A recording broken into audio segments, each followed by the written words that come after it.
Disclaimer: this YouTube channel does not claim ownership to any reference materials compiled, used and uploaded. The lecture notes and questionnaires researched from various resources and test bank foundations are not in any way or any form influenced by PRC. The intent of the video is to support future licensed professionals who choose to review online, in their journey towards their respective board examinations.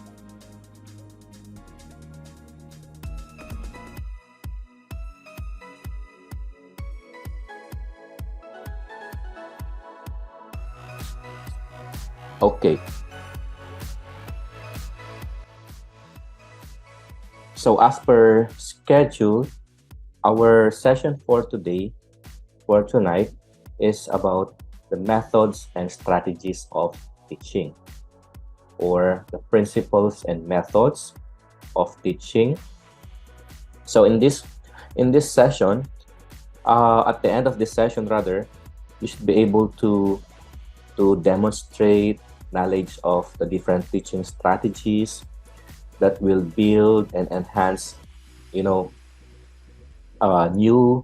literacies, new competencies, inclusive of the different types of learners that you have across the curriculum.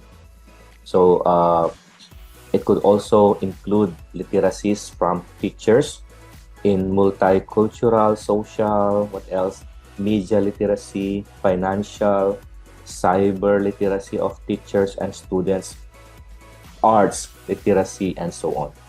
Okay, and at the same manner, in this session, you will also be preparing developmentally sequence lesson plans, okay, that are well aligned on the different objectives, the different learning outcomes and competencies based on the K-12 curriculum or the K-12 spiral curriculum requirement. Okay, so, and of course, you will also be tackling shared cultural practices across different learning areas, interdisciplinary explorations, strategies in the different curriculums, okay, that we will have or that you will need in the facility or in the delivery of the teaching learning process. Okay, so those are basically the different competencies, the different objectives of this session, methods and strategies of teaching. So when we say teach or teaching, learning to teach is a lifelong process. Okay? In order to become an expert teacher, it is a very complex, multifaceted process that continues throughout the individual's professional lifetime. So when we say complex, it will require several kinds of knowledge, thorough knowledge of course, the content or the subject matter, knowledge about your school, the knowledge about your classrooms, or the different facilities within them. And of course, the most important thing is knowledge of your learners and an understanding of how teachers can help in the teaching learning process. That's why it is called as a complex process, multifaceted process. Sabi nga nila, when you start teaching, hindi mo nararamdaman, gumagamit ka pala ng hundreds or even thousands of strategies that you are not aware of. So, strategy pala yun, mga ganon.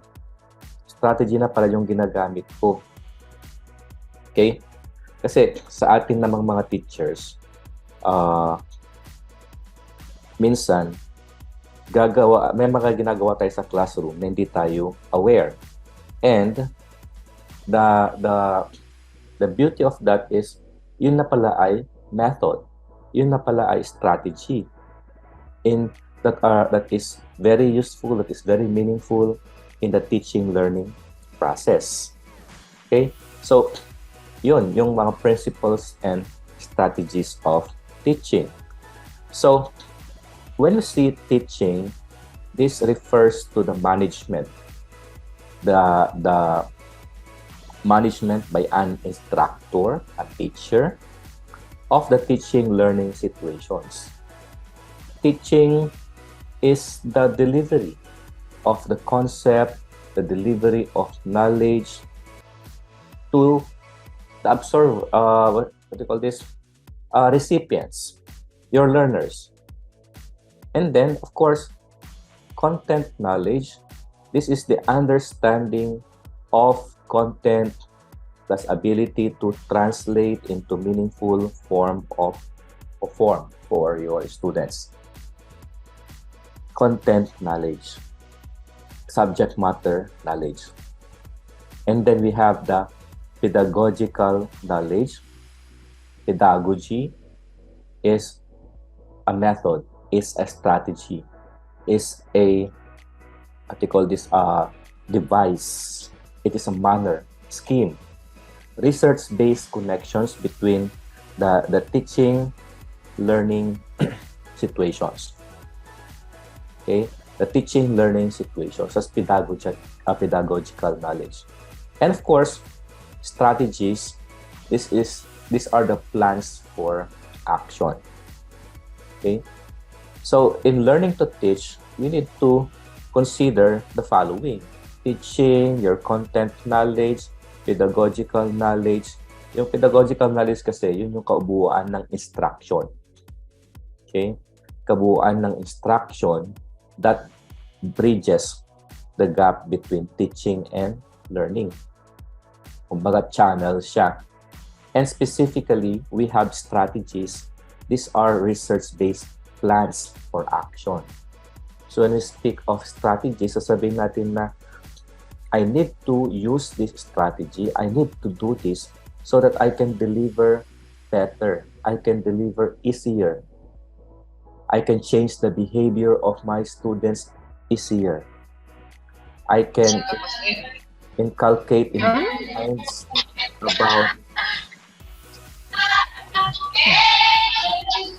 about the different strategies of teaching. Okay, so with regards to teaching, there are 5 key behaviors contributing to effective teaching. When do we say that a teaching is effective? When do we say that our delivery of the lesson is effective or successful? First is lesson clarity. So from the word clarity, dapat very clear. Okay? Because, in this portion, teachers should make their points understandable and explain the concepts very clearly so that the learners, the students can follow in a sequential, in a logical, step-by-step order. So how do we deliver? We deliver orally.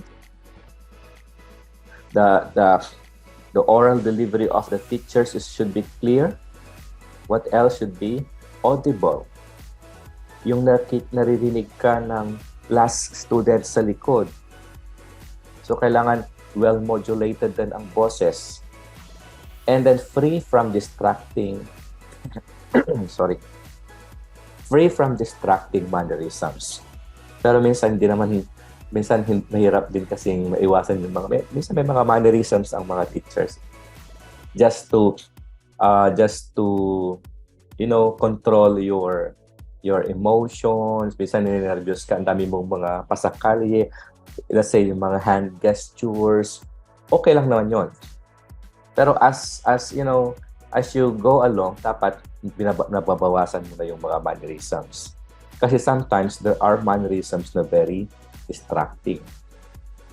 Yun nga yung minsan ginagaya ng mga bata or pinapangalan sa inyo.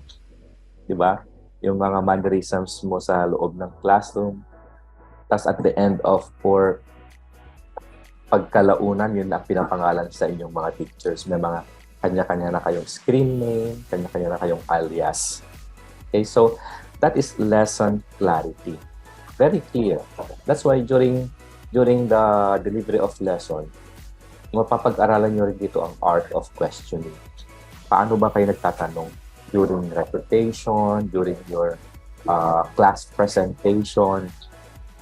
Kailangan mo rin kasi tawag doon, i-rephrase yung questions mo para lang makuha ng bata. Hindi yung kung ano na lang yung question na prepare mo sa lesson plan mo, yun na lang yung paulit-ulit yung tinatanong. No, you should rephrase according to the level of your learners. Okay? Or give clues so that you will arrive at the point kung ano man yung point na gusto mong lumabas na masabi ng bata. So, that is lesson clarity. Second is instructional variety. Variety means of different kinds, of different types, many. So it means you should always use different instructional programs, instructional materials. Okay, so variety means there should be variability, or sometimes it should have flexibility of the delivery during the presentation of your lesson. Dapat magkaroon ka rin ng flexibility, variability, or variety. Mabuboring yung mga estudyante mo kung halimbawa, lagi ka na lang gumagamit ng storytelling kung doon ka sa lower grades. Tapos mabuboring sila kung storytelling araw-araw. So, there should be instructional variability. How is variability can or achieved? You can use learning materials, equipment, displays, spaces in the classrooms, para lang ma-enjoy ng mga bata. Magiging significant, magiging yung experience nila ay on a maximum level. You can also include asking questions, in the art of questioning that I mentioned a while ago. That is an example of instructional variety. Using different materials that are fitting to your lesson. So sabi ko nga kanina, there are thousands of strategies, thousands of materials to be used in our teaching.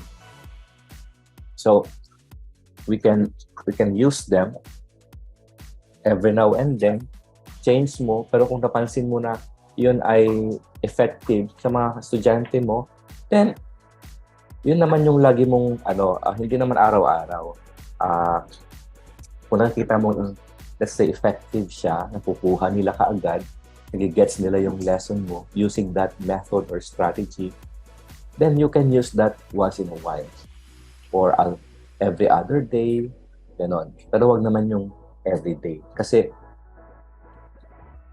magsasawa din sila. Okay? Third key behavior is teacher task orientation. So when you say teacher task orientation, since in this generation now, 20% na lang yung ating rule sa classroom in the delivery of lesson. Hindi naman ibig sabihin na 20% yung 20% lang akuin mo. No. Sa'yo pa din yung buong klase, but the 80% should be for the student activities. So yung task ng teacher and teacher task orientation, this refers to how much classroom time the teacher devotes to the task of the teaching academic subjects, or the task or the teacher devote to the teaching learning process. Meaning, huwag mong sarili ninyong time. Give time to your students.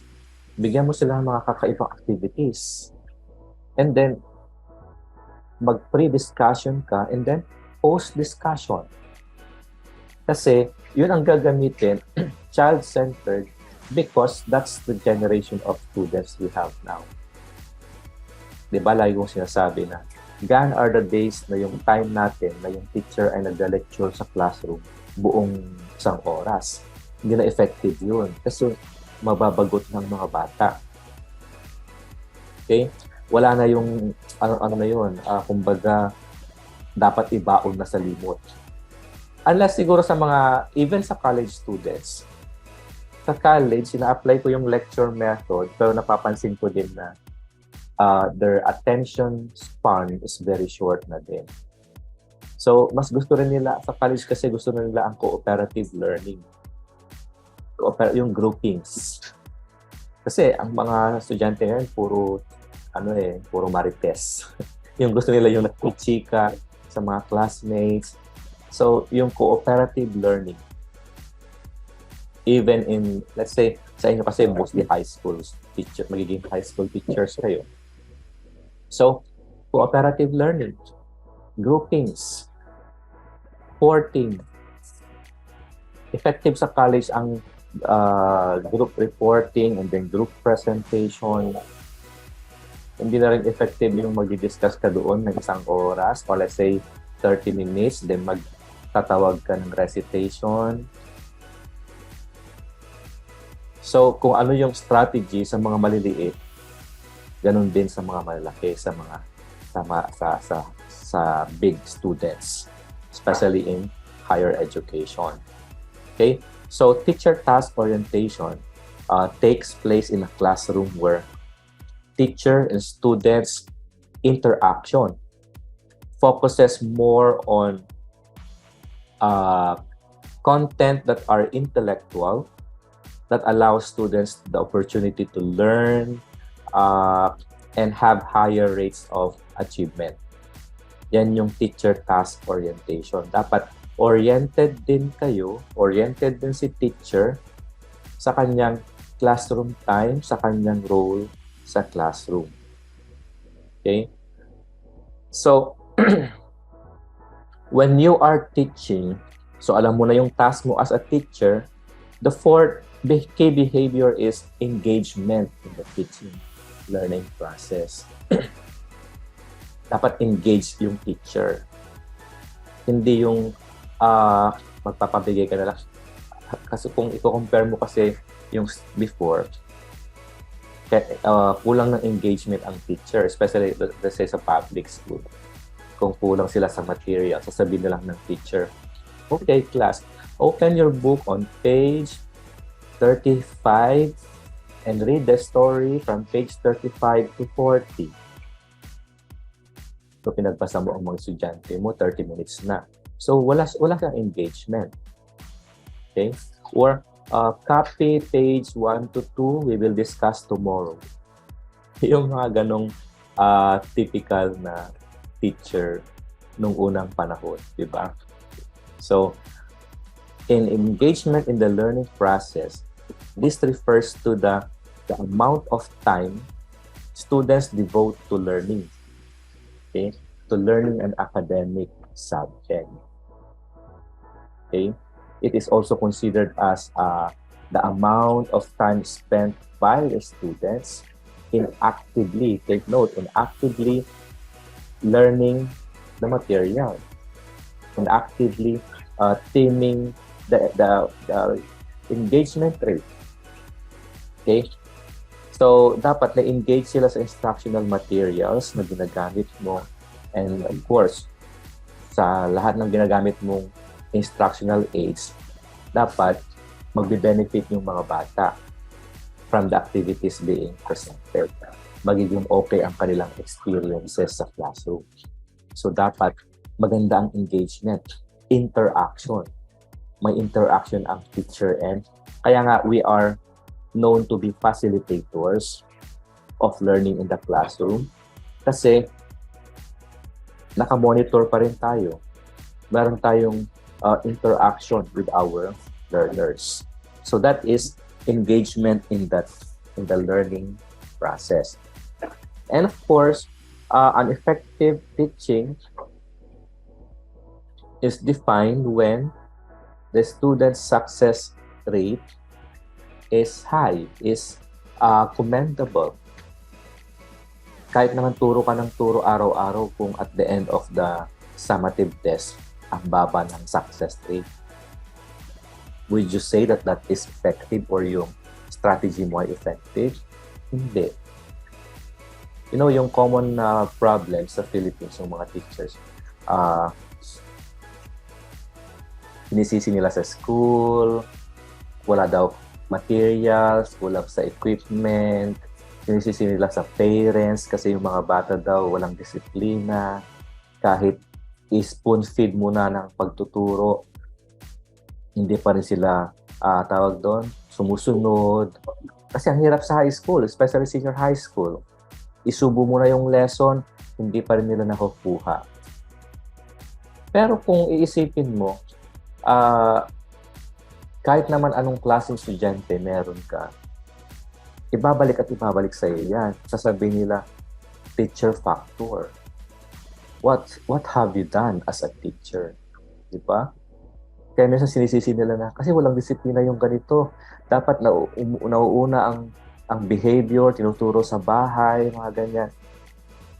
Okay, nandun na tayo. Pero your role as a teacher, sasabihin ko, what have you done as a teacher? So, ano ginawa mo? Subabay ka lang din sa kawalang disiplinahan ng mga bata. May mga gano'n naman kasing case na kahit mag-iiyak na yung teacher doon, hindi pa rin sila nakikinig, hindi pa rin sumusunod. So, hindi yan ang issue. Change your strategy. Sabi ko nga, there are thousands of strategies to be used. Malay mo sa isang strategy, doon sila magiging attentive. Doon sila magiging interesado sa lesson mo. Yung laging dilemma ng mga social studies teacher, math teacher, yung math, halimbawa, kasi pag sinabi ng math, kasi mahirap daw yung subject. Yung social studies naman, puro na lang geography, puro pangalan, puro dates, ang hirap mag-memorize. Na hate nila. English naman, puro na lang sulat. Dito sa international school, sa UAE for example, ang most difficult subject ng mga bata ay Filipino. Kasi nga, most of them pinanganak dito lumaki. So, yung language kasi, barrier siya kasi hindi nila masyadong ginagamit ang Tagalog sa bahay. So, when they interact to different or to other students, English din. Kaya ang dilemma dito, during exams sa Filipino, tatanungin pa nila, Sir, what is panuto? What is yung mga simple na na concept, simple na words na hindi na maintindihan. Kaya dito, pag nagturo ka ng Filipino, i-English mo pa. Yes, this is true. I-English mo pa para lang mag-gets nila. Sabi nila, yun pala yun. Pag nagturo ka nga ng literature sa panitikan sa Filipino, yung mga Igong Adarna, ang mga bata, inaano pa nila sa English. Ang babasahin nila yung English version para lang makuha nila yung concept. Anong nangyari sa umpisa, saan napunta si ganito. Ganon. Okay? So, mahirap. So, ang hinahanap natin dito is the student success rate, yung pagkatuto nila in the end. Yes, tama. Filipino and Arabic. Sabi ni Ma'am Alaysa. Dito din, napapansin ko, since Arabic is a mandatory subject to all schools, including Filipino schools, ang ginagawa lang nila kasi sa Arabic is ginagaya kasi. Iba kasi yung alphabet sa Arabic. Yung pagbigkas ng words, hindi. Gagayahin lang nila yung sulat sa Arabic. Tapos gagayahin din nila yung words na i-utter ng teacher. Since hindi naman priority, kumbaga, basta pumalasa lang sa Arabic, okay na. Kasi mandatory kasi yun na subject dito sa UA. Arabic subject. Okay. Pero talaga sa Filipino, hirap na hirap sila sa Filipino subject. That they need to, to translate. Okay? So, student success rate, of course, it involves organization and planning of instruction. Kailangan mong i-plano yan. Kaya nga may lesson plan tayo. So that you will get a high success rate. Okay? So, of course, in the different assessment tools, depende rin kasi sa assessment tool na gagawin mo. Kung quiz ba yan or graded recitation, ano pa, a performance task, just to check kung yung pinaggagawa mo ba sa classroom ay effective. Natutunan ba nila ang multiplication?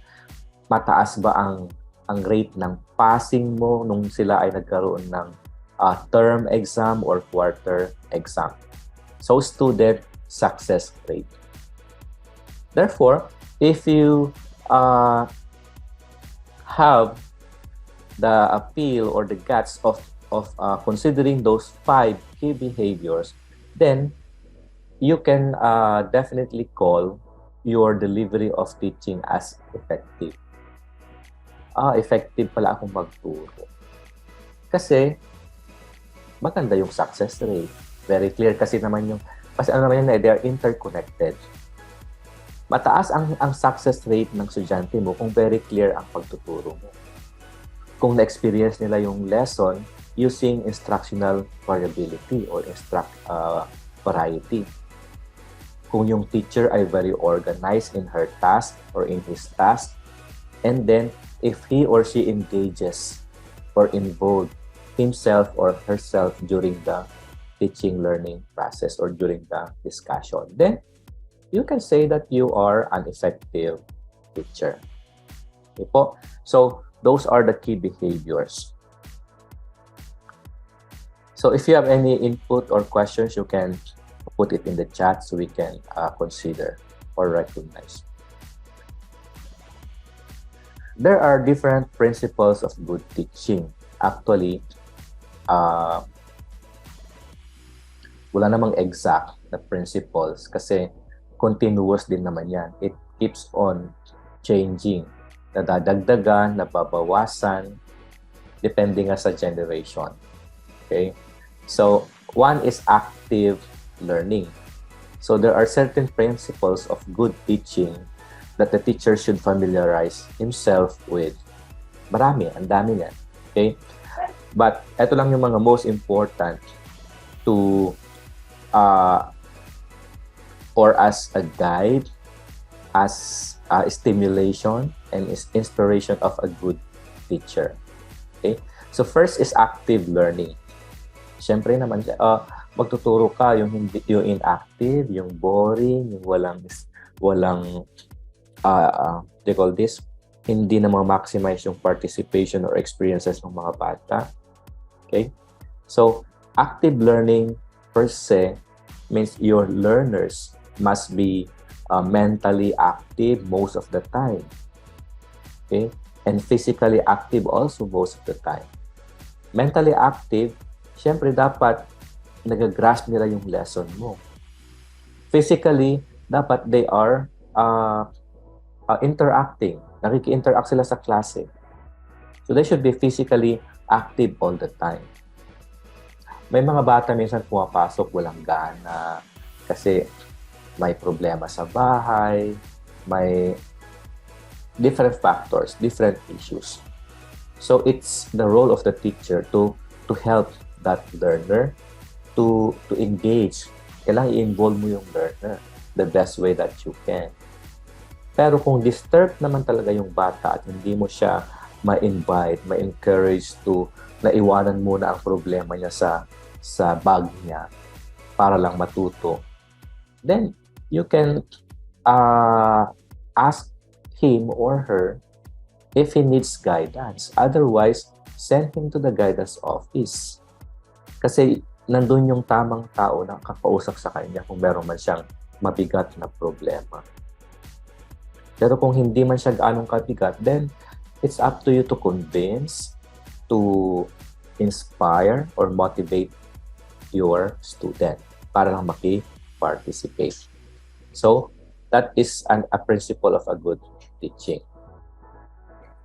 Next is many methods. So, as mentioned a while ago, there is no single correct way to teach a class. I repeat, there's no single correct way or method to teach a class. There are many good ways.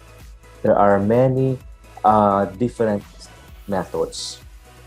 Okay? So, for example, if you use a method which fails with one child, may be very helpful to the other children. Okay? Kaya, explore lang. Kasi, minsan, pag gumamit ka ng strategy at hindi naintindihan nung tatlo, pero naintindihan naman nung 27, kung 30 ang klase mo, then next time, you should also consider these 3 learners. Kung ano man ang strategy or method na para sa kanila. I mean, yung nababagay sa kanila. Yung madali nilang naintindihan. Malay mo, ano pala sila? What we call this? Yung different learning styles, kung auditory ba sila or tactile learners, ganon. Okay? So, bago magturo kasi, we need to explore. We need to, ang primary assignment natin as teachers is to know your students, to know your learners. Third is motivation. Motivation means to encourage, to boost confidence. Okay? So, an effective motivation arises from children's interest, kung ano yung interest nila. Their needs, their problems, and what else? Express purposes. So, doon kayo papasok para ma-motivate yung mga bata. For example, kung high school, siyempre magiging high school ang tuturo nyo, paano sila i-motivate? So, during the preparation of your lesson, since puntahan nyo yung mga interest nila. Kung sa Dota ba, sa K-pop, ano po yung mga interest nila ngayon? Sa online games. Kumuha kayo dun ng mga example, mga characters, at gawa-gawa na lang kayo ng kwento, ipasok nyo during motivation part of your lesson. O, tingnan ko lang kung hindi sila maging attentive. Why? Kasi nandun yung interest nila. Yun lang, ang risk doon is baka magkwento sila ng magkwento, sige, pagkwento hanggang nawala ka na din as teacher. Napunta na ang motivation mo na nakaplano ay 5 minutes or 3 minutes lang. Ako, 20 minutes na. Nakisakay ka na rin sa discussion ng about sa Dota, about sa K-pop, nawala na yung lesson mo. Okay? Yun kasi yung best motivation sa kanila ngayon. Kung ano yung interest nila.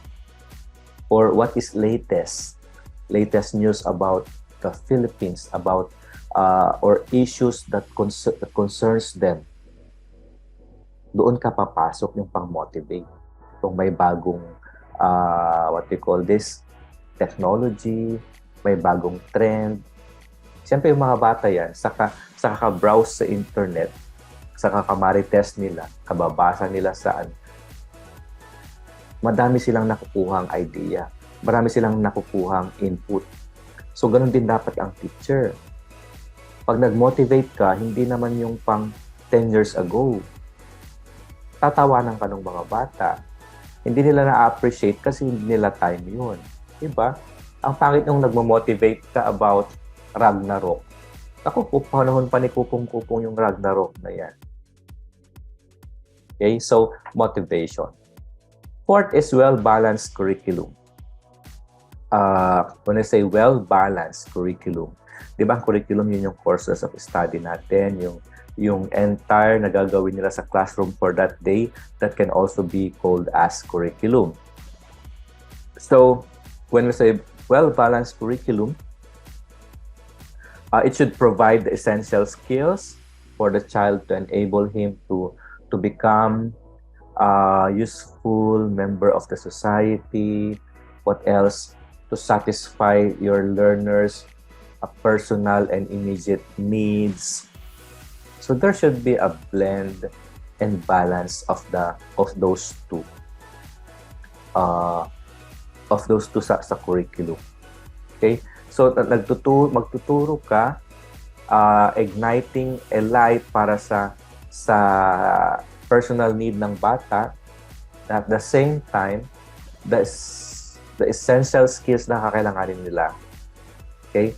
The essential skills for the children for them to become a good member of the society. So, 'di ba, yun yung mentality ng mga reconstructionist, yung mga constructivist. Well-balanced. Hindi lang yung puro academics, mental or intellectual. I-balance mo rin yun. Dapat magagamit nila yun to solve a particular problem in the society, in the house, in the community, and by themselves. Fifth is individual difference. This is very important as a principle of a good teaching. You should consider differences among your students. Especially ngayon na meron tayong inclusive or special education na nai-include na sa mainstream or regular learning situations. Okay? Because, good teaching recognizes individual differences. Kaya usually we use differentiated instruction. Kasi we need to provide assessment depending on the kind of student. Kung sa classroom ay meron kang 3 types, let's say below average, the average, and above average, dapat iba-iba ang assessment tool na gagamitin mo. Kasi yun lang yung kaya nung below average. Do not give an assessment na pare-pareho sa lahat. Yun kasi yung ginagawa natin ngayon sa Philippines, or dati, yung iisang exam ng buong klase. Definitely, pag ganun, yung mga magagaling, sila ang papasa. Yung mga hindi sila papasa. Kasi hindi nila, yun lang yung until nila eh. So, in considering individual differences, bigyan mo rin sila ng assessment tool na yung hanggang doon lang yung kaya nila. Kasi at the end of the day, ang main goal naman natin is learning. Yung natuto sila. Yung natuto si below average at natuto si above average, success rate yun. Okay? So, good teaching will, paano ba ang good teaching sa individual differences? Dapat nag-a-adapt ka ng methods, activities, assignments, aside from the assessment tools na sabi ko, based on the understanding of the unique characteristics of your learner. Okay? So, kaya nga lagi kong sinasabi na ang una nating assignment is to know our learners. And then, alam na natin, yung batang ito, lang, below average lang siya. Ito, nagiging active lang to pag subject na math. Pag ibang subject na hindi na. So, dapat kilalanin natin sila. Especially their differences individually. 6 is lesson planning. When I say planned lesson, syempre pinaplano yan. Hindi yung, bukas magtuturo ako ng ganito. When I say lesson planning, kasi ang topic mo ay Romeo and Juliet. Siyempre, ang haba-haba ng story ng Romeo and Juliet. So, when you plan a lesson that is good for 45 minutes. Kung 45 minutes lang yung allotted time mo. So, anong gagawin mo? So, siguro, doon ka lang muna sa part 1 ng Romeo and Juliet. Doon ka lang muna sa scene 1, 2, 3. Ganon. Huwag mong kunin yung buo kasi sasabihin mo sa klase mo, class, we will continue by tomorrow. Mabibitin yung mga bata. So, kailangan i-plano. So, units, lessons, activities, and even homeroom assignments must be well planned. Kasama yun yung homeroom kasi kasama yun sa plano mo sa isang araw. Okay? What else? Dati kasi gumagamit tayo ng detailed lesson planning. Alam mo yung detailed? Yung susulat mo pa doon yung good morning class, how are you today? Lahat ng sasabihin mo susulat mo pa sa lesson plan. Detailed lesson plan. Pero kasi ang ginagamit na ngayon ay brief lesson plan. What else? Yung dito sa UAE, gawa na mga lesson plan nila. Bibigay na lang ng supervisor mo, it's up to you to deliver. Nandun na rin yung mga suggested na strategy ng materials. So, ikaw na bahalang mag-deliver ng lesson kasi mas kilala mo yung mga bata. Basta ito yung topic na yon, ito yung kailangang ituro, ganon, provided na. But of course, you still need to know how to construct a good lesson plan. Meron din tayong tinatawag na daily lesson log. Okay? Yung nilagay mo yung mga lesson mo every day. Halimbawa, isang calendar. Month of April. From April 1 to 30. Dapat nakalag na doon yung mga ituturo mo. Para makita mo kung saan ka na. That will serve as your guide as you proceed. Okay? Of course, all planning should be flexible naman. Minsan naman meron yung mga bagay na hindi natin, mga unforeseen situations sa classroom. Pero hindi naman dapat lagi naman na flexible. Hindi yung nasarapan kayo sa pagkwentuhan, kasi ang daming alam ng mga bata. Sige, entertain mo lahat ng questions nila, recitation hanggang, especially sa small kids, kailangan mo silang tawagin isa-isa kasi kung di mo patawagin, iiyak na yun. Magdadamdam. So, kailangan ng magandang plan lesson. Okay? Pwede mo namang i-explain na bukas ka na lang mag-recite, kung hindi ka naman natawag today, may paraan lagi. And then the power of suggestion. Suggestions are more fruitful than this dictation. Kagaya nung pagtuturo natin, we need to ask our students. Kasi nga, sa pagbabrowse nila sa internet, baka mas marami silang nalalaman. Mas marami silang na i-encounter. So, suggestions may be given as to which, let's say, for example, materials to use, how to solve the problem, what procedures to follow. Kagaya nung sabi ko before na nagtuturo ako sa physics. Siyempre, pamumukha pa naman yung bata na, "Sir, nag-aral ako kagabi," sabi niya, nanood ako ng YouTube. Mas naintindihan ko po yung YouTube ng yung easier ba? Mas madali kong naintindihan kaysa yung pagtuturo nyo. So, it's a slap on my face pag ganun.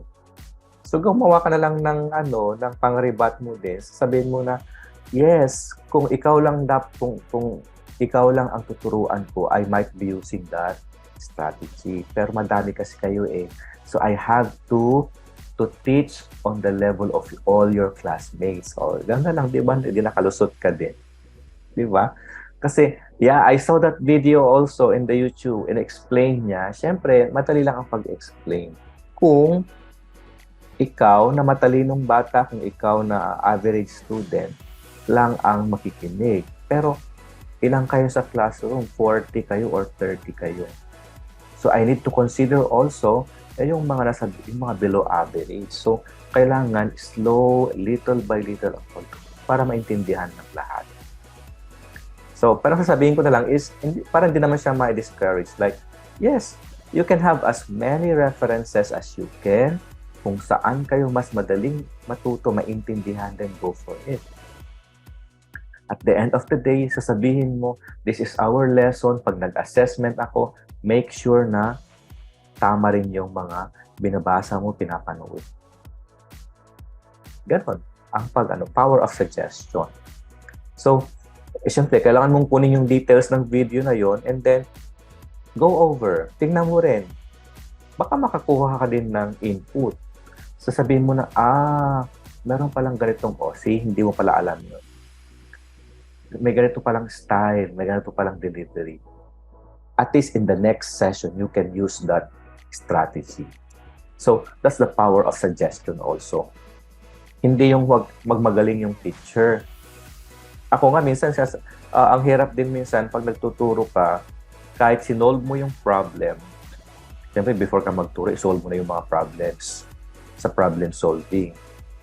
Para may guide ka na, hindi yung magmamagaling ka na, okay, eto, X plus, tapos sa dulo, mali pala yung sagot nyo. At right there and then, sabihin mo, okay, sorry, I stand to be corrected. Dito pala tayo nagkamali. From here, dito, yan. I-correct mo na kaagad. Huwag yung magmagaling ka na magmagaling na palusot ka pa ng hindi mo naman malulusutan. Pero kung may lusot talaga, ganun tayo ka-creative. That's a part of the strategy natin. Sabi ni Sir Jan, sir, is it advisable to ask students to form their group or we as a teacher should decide what are the common practice? To form, depende sa topic ni Sir. Kung yung group sharing ninyo ay, for example, yung same interest, meron din kasing ganun kung yung objective mo ay same interest, you decide kung ano sila mag-groupings. Pwede ka rin magpag-group na pairing, isang matalino, isang hindi. What else?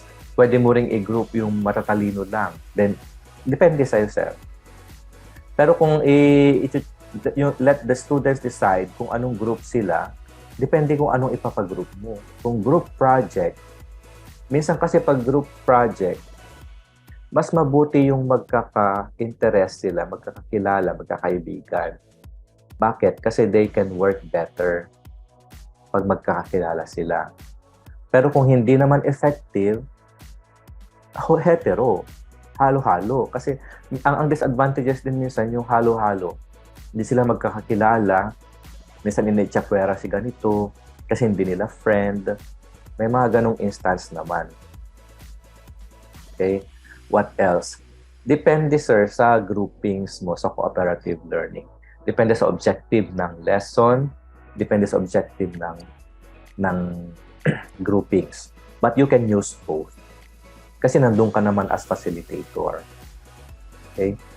So, pwede mo rin explore. Gamitin mo ngayon ang ikaw ang mamimili ng groupings.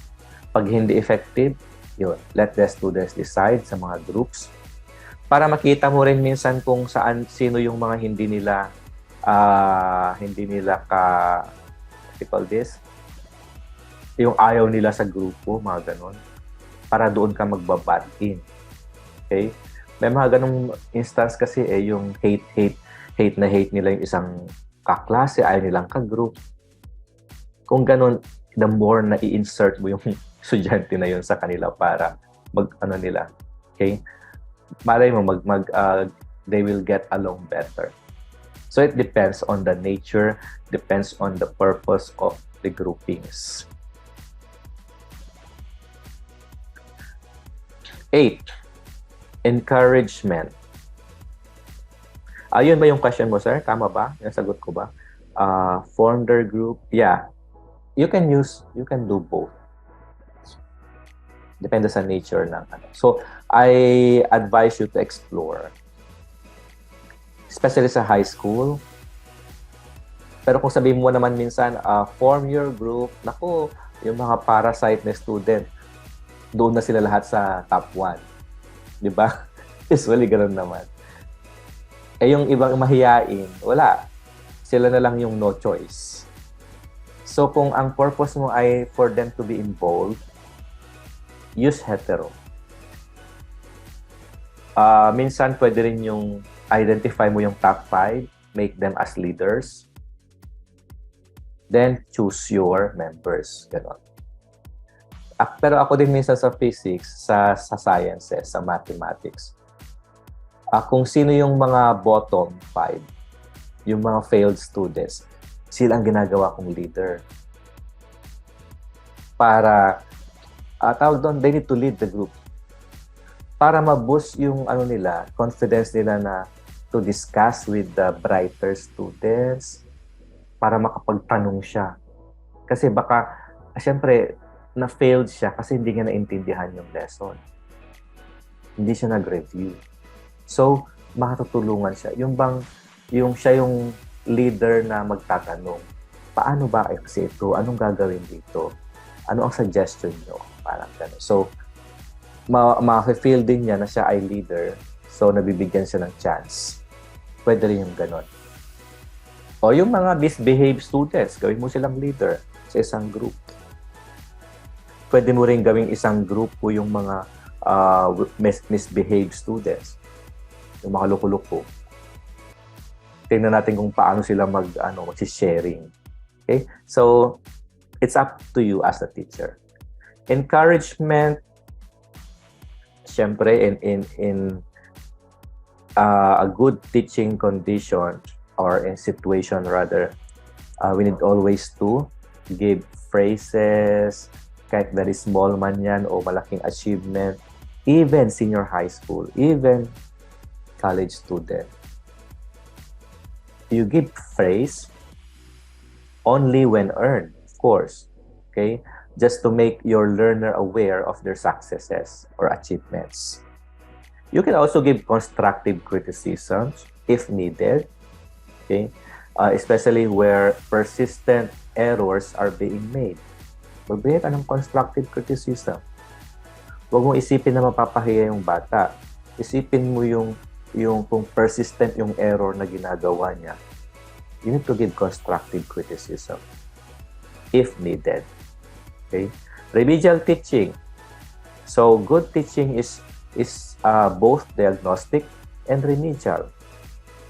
Siyempre, ang goal natin dito is para matuto yung bata. Kaya kung may time kayo in the afternoon, yung mga mahihina, tawagin mo. Turuan mo, tutorial. Remedial teaching, remedial classes. Or, gawa ka ng strategy. Pairing. O, assign mo, ikaw magaling ka sa math. Assign ko sa'yo si ganito, si student A. Sa topic na to, kailangan matuto kayong dalawa. O ikaw naman, pair ka kay ganito. Ayan. Okay? Democratic environment, children learn democracy. So, dapat free sila by living it in return for rights. For example, their privileges within the classroom. Okay? Your learners should be aware of the responsibilities to the group and of the group service also. So, there should be a democratic environment. Huwag kang maging authoritarian. Dapat na-i-express din nila yung kanilang rights and privileges in the classroom. Stimulation, each child can be stimulated within the limits of his abilities to exceed his, effort, his present effort. You can also challenge your students if needed. Okay? What else? Kasi para lang ma-stimulate sila, you can use thought-provoking curiosity. Yung magiging curious sila. What else? Encouraging creative endeavors or activities. Para lang ma-stimulate yung yung interest. Stimulate their confidence. Integrate or integration, as always. For example, value integration.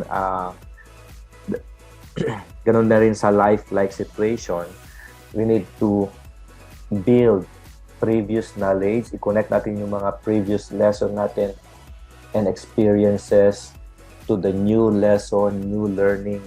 Dapat may integration. Integration of experiences, knowledge, integration of values, okay? Integration of different activities that has been completed para lang may apply nila sa new learning experience nila. So, kailangan pa rin yun.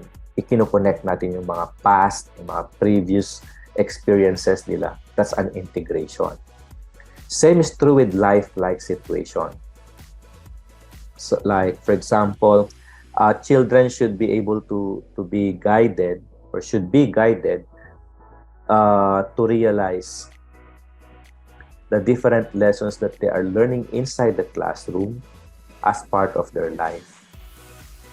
Diba? Nag-integrate tayo. Like, for example, in life, mga ganun yung mga unang sentence natin.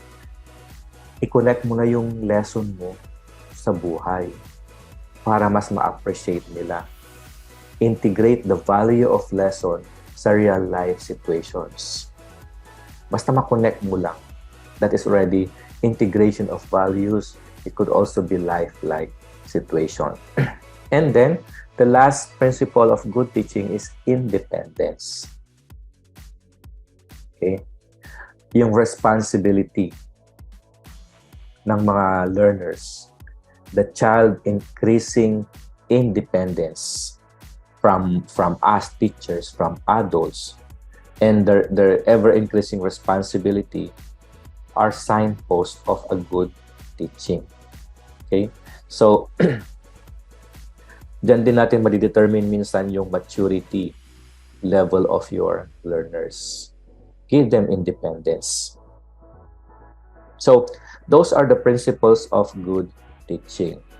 Active learning, many methods, motivation, well-balanced curriculum, individual difference, lesson planning, power of suggestion, encouragement, remedial teaching, democratic environment, stimulation, integration, life-like situation, and independence. And many others. Marami pa yan. Okay? Ito lang kasi yung mga most common, mga basic. Ito naman yung basic principles of today's teaching. Kasi, syempre, curriculum changes as the society changes, as generation changes, dapat yung basic principles naka-align din sa changes ng curriculum. So, ngayon, children learn by doing. Exploratory ngayon lahat ng pagtuturo natin. Kasi they love manipulating things.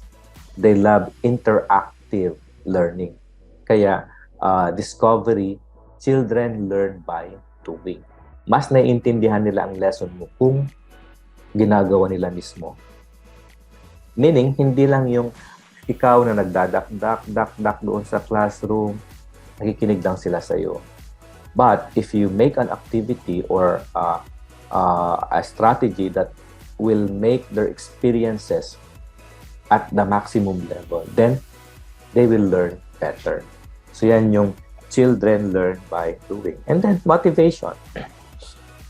Intrinsic and natural, then not artificial. Dapat intrinsic motivation, hindi extrinsic. Learning should be gradual and continuous. Instruction should be adapted to individual needs. Correct? What else? Natural, social settings should constitute learning situations. Learning depends upon the child's ability. These are basic naman. Learning comes through sense impressions. Same din, yung learning by doing. The experiences nila. In the experiences, dapat syempre nagagamit lahat nila yung different sense. Senses. The 5 senses. The child can best be educated as a whole, as a unit organism. Teacher-pupil and inter-pupil relationship should be cooperative. O, diba? Kasi sabi ko nga, cooperative learning. Yan yung best method na ginagawa natin this time. And then, of course, improving the quality of learning. So, those are just the basic principles for today's learning. Okay, let's proceed into managing instruction.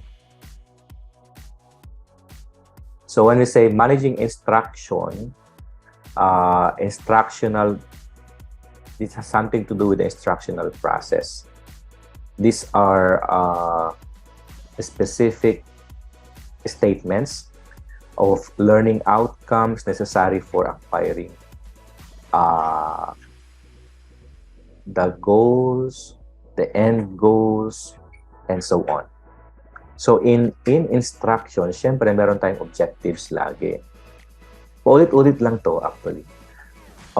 And then pag may objectives, dapat meron kang method, then meron kang activities, and kung meron ka ng activities, dapat meron kang instructional materials, and then meron kang evaluation instrument. So in short, ito yung buong ginagawa sa klase. This is the lesson planning. Okay? A simple method of developing a complete behavioral objective is to apply ABCD. Behavioral objective is yung mga objectives natin that will affect the behavior of the students. A stands for your audience, your learners. B for their behavior. C for the condition, and D, degree of completion. So parang ano din yan, your learner, the learning, the situation or the process, and then the assessment, the learning outcomes, kung ano yung matututunan nila. So, in line with the objectives, dito na nag-revolve yung sinasabi natin na taxonomy of objectives. Ano ba yung taxonomy of objectives? Ito yung lagi kong mini-mention last time about ano yung tatlo, cognitive, affective, and psychomotor. Taxonomy of objectives, at this is from Benjamin Bloom, kasi we are following the Bloom's taxonomy of objectives. Pero hindi lang si Bloom, marami ding mga specialist or expert. So, let's have the cognitive domain. Cognitive domain, syempre, ito yung sa knowledge that the learners are to acquire. Sa lesson plan nyo, di ba, mayroon dong objectives, 1, 2, 3. Isa doon dapat ay cognitive, isa doon ay affective, and isa doon ay psychomotor. Ang cognitive, yung sa intellectual, sa mental, yung knowledge na matututunan nila. Ang affective, yun naman yung behavior. Okay? Attitude, values na matututunan. And then psychomotor, ito naman yung sa skills. For example, ang lesson mo ay, let's say, sa mathematics, fraction. At the end of the lesson, the students should be able to define fraction. Yun yung objective number 1 mo. So, by means of defining fraction, that's on the cognitive domain. Kasi you are describing the knowledge. And then, sa affective naman, sa psychomotor, kasi define fraction. Sa psychomotor naman, the students should be able to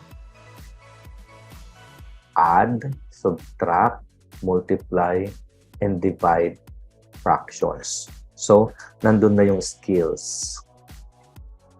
So, yun yung sa psychomotor domain. And then, sa affective, paano naman ang behavior or values? Ano ang ilalagay mong objectives doon? So, the students should be able to demonstrate appreciation about the role of fractions in life. So, yan yung affective domain.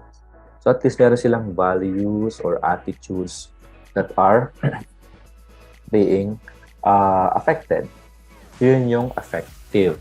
So, ganun dapat ang paggawa ng lesson planning. 3: cognitive, affective, psychomotor. Pero hindi naman lagi.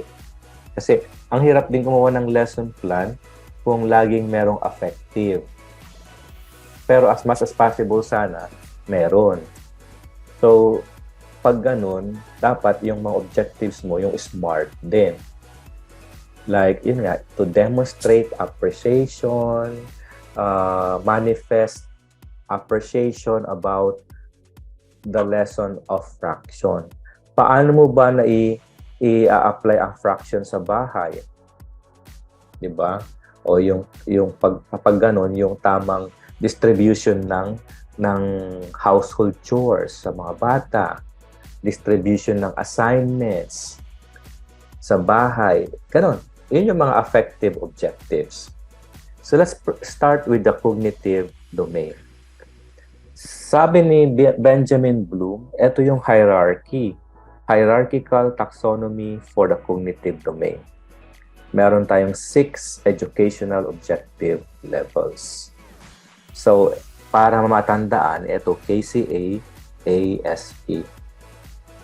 Ibig sabihin, knowledge, yan yung pinakamababa. Comprehension, pag nag-recall and recognize ka lang, that's knowledge. Pero if they already exercise judgment, that's evaluation. Okay? Yung sinabi ko kanina, will be able to define fraction. I-define lang nila. So that is knowledge. Okay? Recalling previously learned material, i-recall lang nila. But when they translate, interpret, and extrapolate, then that becomes a comprehension objective. Makikita nyo rin ito sa table of specifications. Pag gumawa kayo ng lesson plan or exams, dapat yung mga exams nyo, naka-align sa objectives. Also with questions. May mga question din na pang-knowledge lang, like, okay, what is science? Pero kung tanong mo ay, how do we differentiate science with other branches of knowledge? Kung how na, that can become an analysis, pwede na ring synthesis, pwede na ring evaluation. Okay? So, ito yung mga different taxonomy of objectives. Marami tayong listahan ng taxonomy of objectives. Doon kayo kukuha ng ilalagay nyo sa lesson plan. Okay? Pero ngayon, like, yun yung original taxonomy kasi, na-revise na siya in the sense that the 6 major categories of cognitive process, eto na yung ginagamit ngayong modern. Okay? So, nag-start siya ng remember. So, parang knowledge din yun. Understand until create. Si create na ang ka-level ni evaluate doon sa original objectives. Okay? Sabi kasi ni Benjamin Bloom, there are 6 levels of understanding that we need to pass through as our intellect grows. Kasi nag-grow din ang intellect. So today, we use remembering instead of knowledge, understanding the same instead of comprehension, applying, analyzing, evaluating, and creating. So eto na yung modern na taxonomy as compared sa original taxonomy ni Bloom's.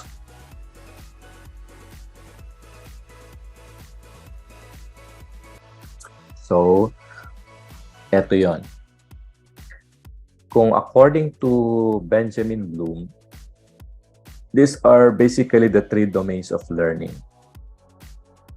cognitive, affective, and psychomotor. So I repeat, if they learn information, the process involved in thinking process, then that is cognitive. Like remember, yun yung mga taxonomy.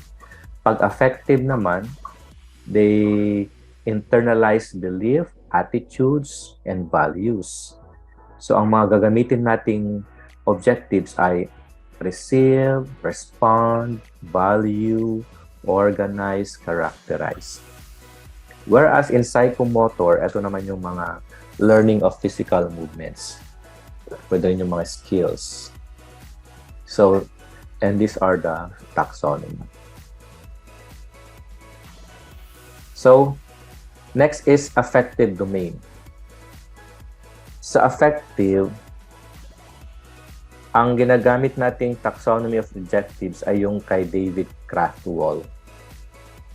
Okay? Para kasi mayroong siyang variability or variety. Kasi sa cognitive kay Bloom's, sa affective kay Krathwohl. So in the affective domain, it focuses on the attitudes, values, interests, and appreciation of learners. Okay? Like feelings, values, enthusiasm, motivation, and attitude. So ito naman yung yung taxonomy of affective domain. Naka-hierarchy din. Receiving, responding, valuing, organizing, and characterization. RRVOC. Ano ko kasi ito para mas madali. Ito kasi yung way ng pag-memorize sa mga objectives. Kaya pag sinabing affective, RRVOC, kailan ang gagawa dito ng mga mnemonic kung gusto nyo gumawa. So, RRVOC, ibig sabihin, receiving, responding. So, ang pinakamataas is characterization. Characterization kasi, they already incorporate the value into life. Pero kung they are just showing willingness to pay attention, then that's just receiving. Okay? So, ito din yan. Receiving or attending, responding, valuing, organizing, and characterizing. Nandyan yung mga explanation.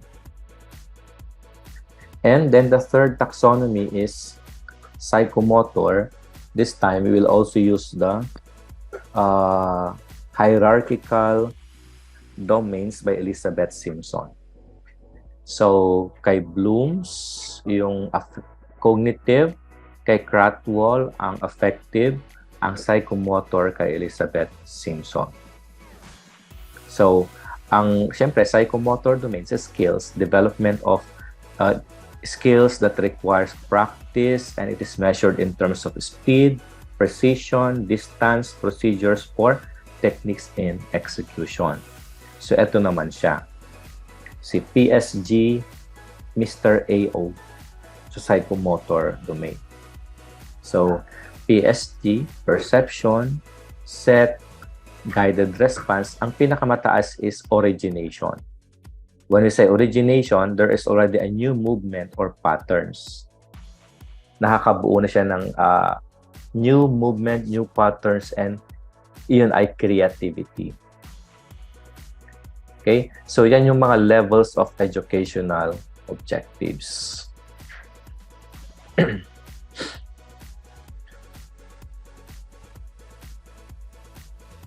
Determining methods. Okay, dito na papasok yung iba-ibang methods.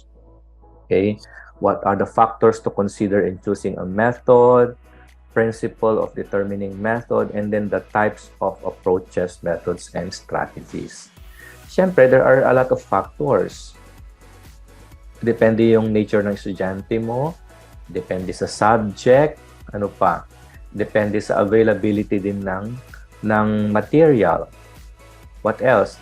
Kahit gusto mong mag-introduce ng method, kung wala ka namang gagamitin, then hindi rin magiging successful. Otherwise, maggawa ka ng, anong tawag doon? Kagaya dito, when my first time to enter in the UAE, magtuturo ako ng chemistry, wala pala silang laboratory, walang chemicals. So, paano ka magtuturo ng chemical reaction na wala namang chemicals? Pwede mo namang gagamit ka lang ng video clips. Pero wala namang matututunan nila pero hindi na ma-appreciate. So, anong gagawin mo? Gumamit ka ng mga improvised chemicals. Yung mga homemade na chemicals or substances. Kasi dito pala sa UAE, I got to learn that hindi ka pala basta pwedeng bumili ng mga chemicals for your consumption, for your teaching. Kailangan pala may mga license na tao na bumili. Kasi noon, naghanap ako ng mga chemicals na gagamitin ko sa pagtuturo sa chemistry. Hindi pala basta-basta makakabili. So, yun yung mga factors na kinoconsider din.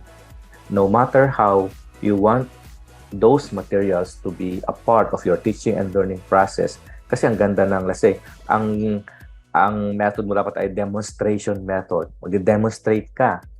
Yung ikaw yung nasa gitna, itong mangyayari if I will combine this one and this and that. Pero hindi yung magawa kasi wala kang chemicals na gagamitin. Okay? So those are some of the factors.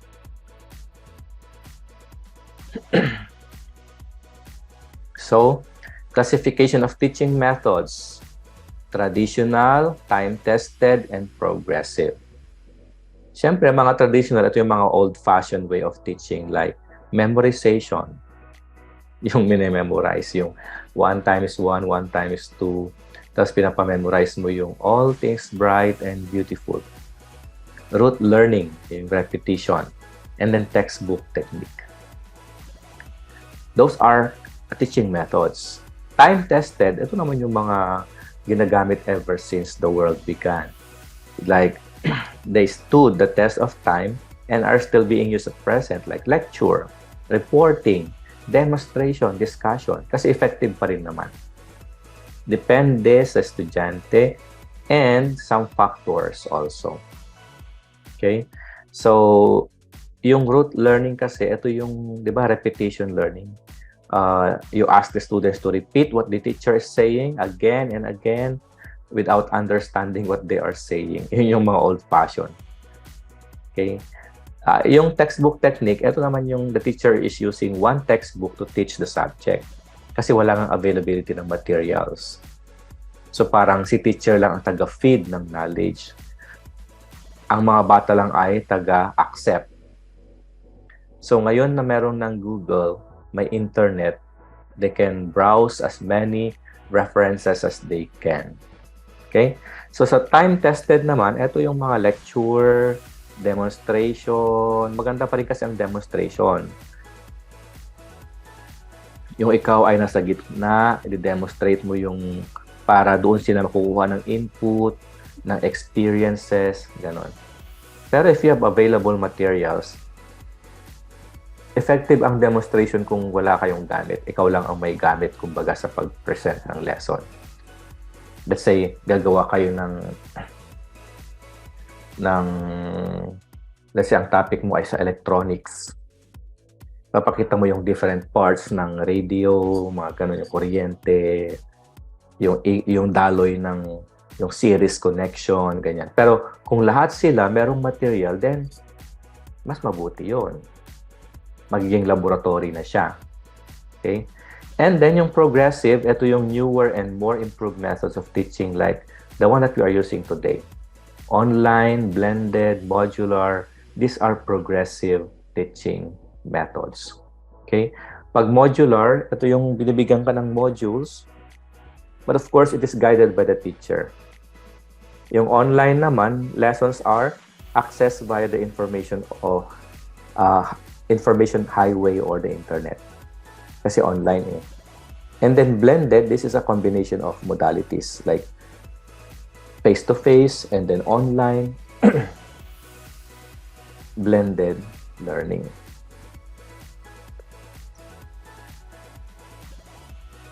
Ito, inductive and deductive method, lecture method, discussion method, reporting. Reporting yung pina-assign mo yung mga bata sa group, then you ask one to report in front. Noon, ito, ginagawa lang ng mga teacher para lang makapagpahinga naman, di ba? Pero usually, ginagawa yan during the 4th quarter.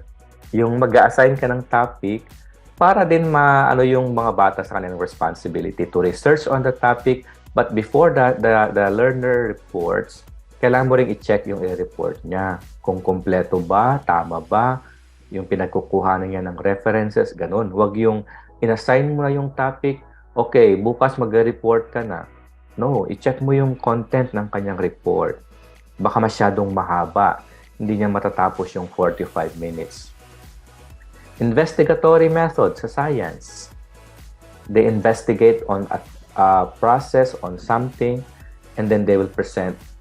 Madidiscover nila na, ito palang nangyayari sa halaman kung didiligan mo siya na may asin, ito yung dinidiligan mo na walang asin, ito dinidiligan mo siya na may vinegar. So, they investigate. Activity method. Pwede rin yung mga games. Demonstration. Self-pacing method. Integrated method, traditional method, and many others. Okay? Saan nabibilang dyan yung mga, let's say, yung cooperative learning? Dito rin sa discussion method yan. Yung small group discussion, what else, panel discussion, lahat yan sa discussion method. Okay? Yung lecture naman, hindi lang naman yung lecture na magtuturo yung teacher, pwede rin yung component technique, sequential technique. Okay? What else? Reporting. Ayan. Yung laboratory, it falls under investigatory. Research, investigatory lahat yan. Kasi nag-investigate. Field study, experimenting, lahat yan sa investigatory. Yung mga activity method, yun yung mga usual na may activities like role-playing sa classroom, debate, brainstorming techniques, even field trips or study tours, kasama yan sa activity method. Okay? Demonstration, hindi lang naman yung ikaw ang mag-demonstrate as a teacher, pwede rin yung estudyante mag-demonstrate sa klase, pwede rin both teacher and the student, and you can also use resource speakers. Pwede ka rin mag-invite. That's an example of a demonstration method. Okay. Self-pacing method, yan yung mga modules, modular, learning kits, what else? Program instructions. Those are examples of self-pacing method. Sa integrated, yan na yung combinations.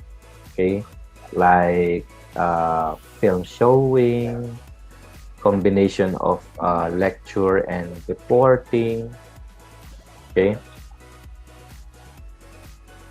And then the last one is traditional, yung mga old. Yung memorization, rote learning, textbook technique, and others. Okay? Those are traditional methods.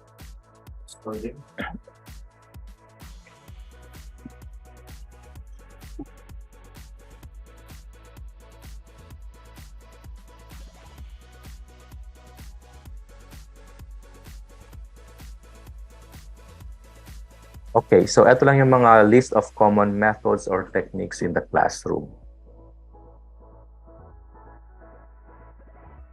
Lecture, discussion, cooperative learning, enrichment activities, remedial lesson, projects, reflective lessons.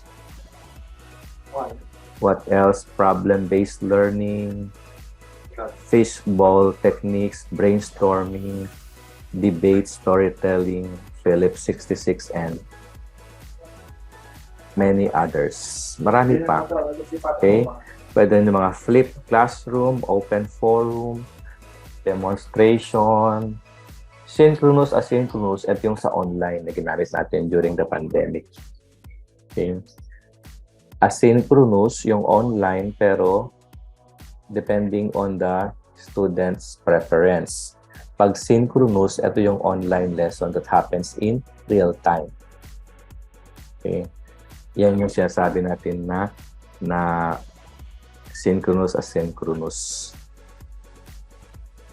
Game-based learning.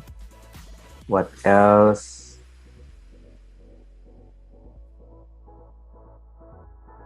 Balikan natin yung iba. Fishbowl technique. Students form two circles, the inner and the outer.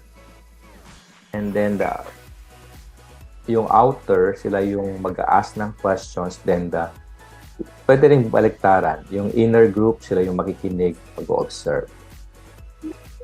Debate, okay, storytelling. Philip 66, ito yung old method, like 6 people in a group who discusses 6 ideas in 6 minutes. Kaya Philip 66. Okay? So, basa-basahin na lang ito, then you can ask questions later. Kasi madami. Kaya sabi ko, there are thousands of strategies. Ito lang yung mga common. Okay, so that tomorrow we'll discuss the art of questioning and then lesson planning. Okay, kasi late na, 9 o'clock na siya. So do you have any questions? So art of questioning and then lesson planning tayo tomorrow. Same time, 7 o'clock po. Questions? None so far. Malinaw naman po, sir. Yung mga strategies, you can, tawag doon, sa dami kasi ng strategies, magkakapareho lang din kasi. Depende lang sa, let's say, sa area kung saan ginamit. But most probably, yun lang yung mga base, yung parang umbrella ng mga methods. So, I will give you yung hundreds list of strategy. Marami siya. Depende lang sa paggamit. Okay?